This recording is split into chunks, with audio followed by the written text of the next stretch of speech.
আসসালামু আলাইকুম এভরিওয়ান, আশা করি সকলে ভালো আছেন। আজকের ভিডিওতে টিপি লিংকের WN722n ওয়াইফাই অ্যাডাপ্টারের প্যাকেট মনিটরিং ও প্যাকেট ইনজেকশন মোড কিভাবে এনেবল করতে হয় সে সম্পর্কে আলোচনা করব। তো চলুন কথা না বেরিয়ে ভিডিওটি শুরু করা যাক। প্রথমে আমি ভার্চুয়াল বক্সে কাল লিনাক্স ওপেন করে নিব, তারপর সেখান থেকে টার্মিনাল ওপেন করে নিব। প্রথমে আমরা আমাদের অ্যাডাপ্টারটির মোড চেক করে নিই। iwconfig এই কমান্ডের মাধ্যমে আমরা দেখতে পাচ্ছি আমাদের অ্যাডাপ্টারটি ম্যানেজড মোডে রয়েছে। ls-usb এই কমান্ডের মাধ্যমে আমরা দেখতে পাবো যে আমাদের অ্যাডাপ্টারটির মডেলটা কি এবং কোন চিপসেটটা ব্যবহার করা হয়েছে অ্যাডাপ্টারটিতে। এখানে স্পষ্ট দেখতে পাচ্ছি আমাদের realtek RTL8188US চিপসেটটি ইউজ করা হয়েছে। এটি মূলত ভার্সন 2 এবং ভার্সন 3 অ্যাডাপ্টারগুলোর ক্ষেত্রে ব্যবহার করা হয়েছে, যার ফলে আপনি অ্যাডাপ্টারের মাধ্যমে out of the box packet injection এবং মনিটরিং মোড সাপোর্ট পাবেন না। আপনাকে আলাদাভাবে ড্রাইভার ডাউনলোড করে নিতে হবে। আপনি যদি আপনার অ্যাডাপ্টার সম্পর্কে বিস্তারিতভাবে জানতে চান, তাহলে এই কমেন্টের মাধ্যমে আমরা আমাদের অ্যাপ সম্পর্কে বিস্তারিত জানতে পারবো।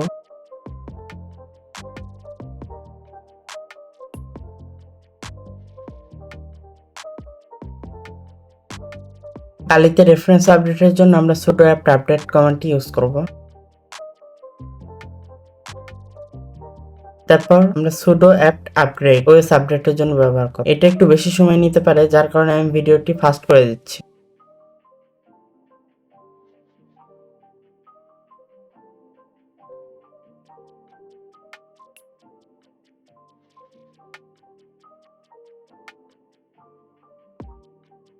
তো আমাদের আপডেট কমপ্লিট হয়ে গেছে। এখন আমাদেরকে বিসি ইনস্টল করে নিতে হবে।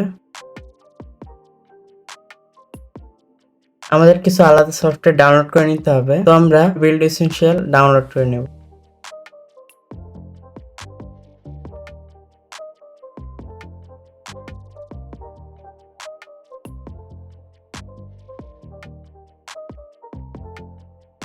আমরা দেখে নেব সফটওয়্যারটি ঠিকঠাক জায়গা মতো রয়েছে কিনা। আমি এখানে এই কমান্ডটি ইউজ করতেছি আমার ক্ষেত্রে, কিন্তু আমি কমেন্টে আরেকটি কমান্ড দিয়ে দিব।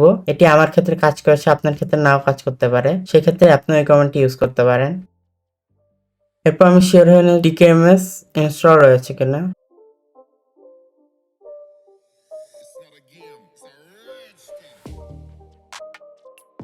যেহেতু পুরাতন ড্রাইভারটি ব্যবহার করবো না, সেহেতু আমি পুরাতন ড্রাইভারটি রিমুভ করে নেব এবং এয়ারক্র্যাক পেজ থেকে নতুন ড্রাইভারটি ইনস্টল করে নেব। এখানে নতুন ড্রাইভারটি বিদ্যমান।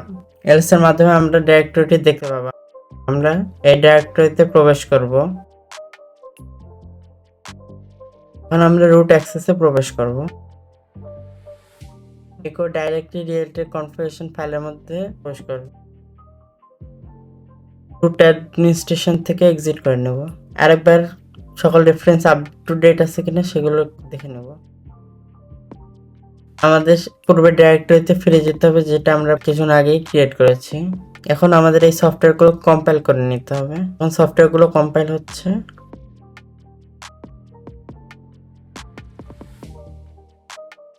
sudo make install নতুন ড্রাইভার ইনস্টলের জন্য আমরা এই কমান্ডটি ব্যবহার করে থাকবো।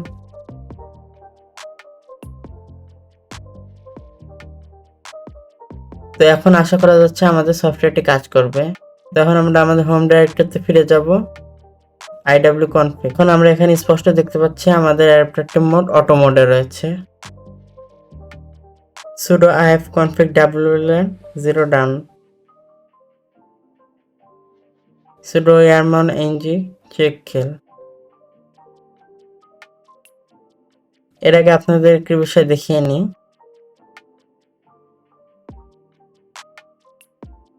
iwconfig এখন দেখা যাচ্ছে এখানে মোডটি অটো রয়েছে।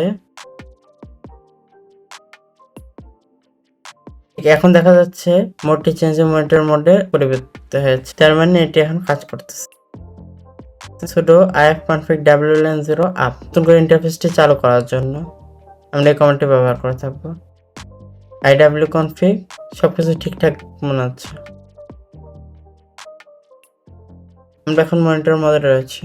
চলুন এখন টেস্ট করে দেখি আমরা যে আমরা প্যাকেট ইনজেক্ট করতে পারি কিনা। এই যে প্যাকেট ইনজেকশন এখন কাজ করতেছে। আশা করি আপনারা কাজটি সম্পন্ন করতে সক্ষম হয়েছেন। যদি ভিডিওটি আপনাদের ভালো লাগে থাকে এবং সামান্যতম উপকৃত হয়ে থাকেন তাহলে প্লিজ ভিডিওটিকে লাইক করে দিবেন, চ্যানেলটিকে সাবস্ক্রাইব এবং বেল আইকনটি বাজিয়ে দিবেন।